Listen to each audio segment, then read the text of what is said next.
the work the Indian Army has done in terms of COVID relief measures or making hospitals available? What are the goals forward, and can you shed some light on the steps the Army has taken in terms of managing COVID? Yes, well, COVID is another kind of a war. It's another kind of a war that the entire country is fighting, and I don't think there's any single family which has not been affected by COVID. And therefore it is our responsibility as the armed forces of the nation in this hour of need to do whatever we can for the help of our citizens. After all, if we are there for you all, for the people of the country.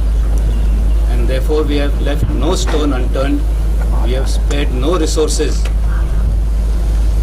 to help out in this hour of need. We have established various hospitals in not only the metros but in other areas also.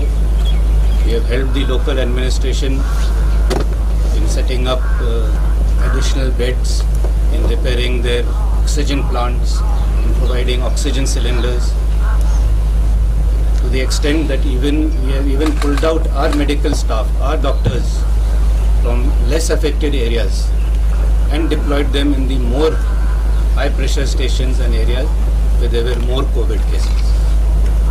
But I am happy to say that overall in the country the number of COVID cases has now seen a downturn, and I think we are well on the way to beating the second wave that has taken place. And as a result of the capacities that we have built up over the last month and a half, I think we are much better prepared to tackle any third wave that may or may not occur.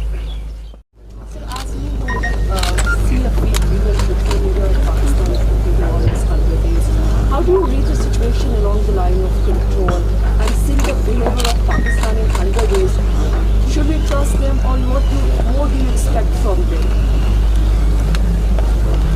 Well, as you know, we had entered into this understanding with Pakistan in the end of February to observe a ceasefire along the line of control.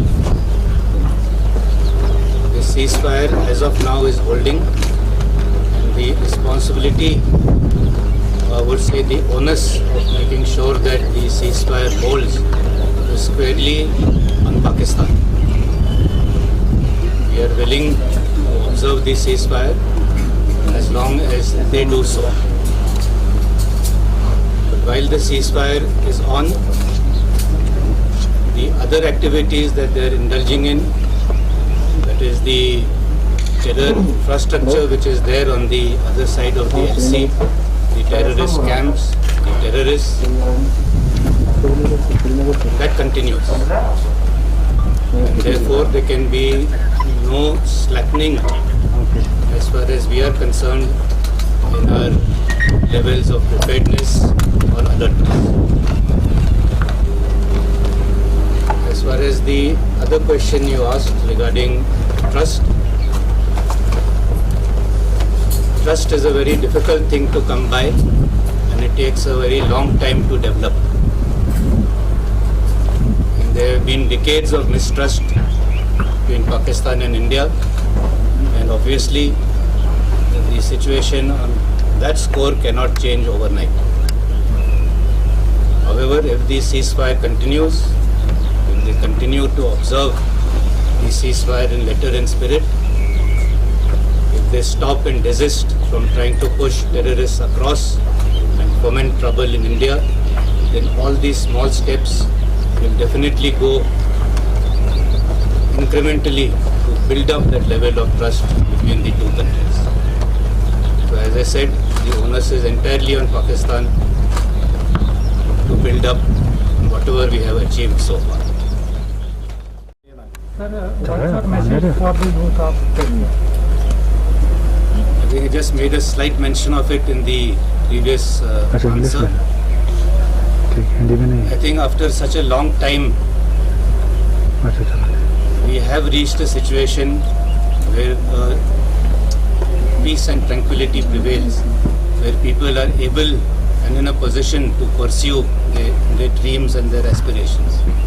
So my message to not only the youth but to everyone would be that it is only if we have peace and tranquility can there be development. And only if there is development will we be able to all prosper together. And therefore we should shun this path of violence.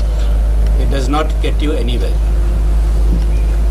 You just have to see outside how the world has moved on, how India has moved on.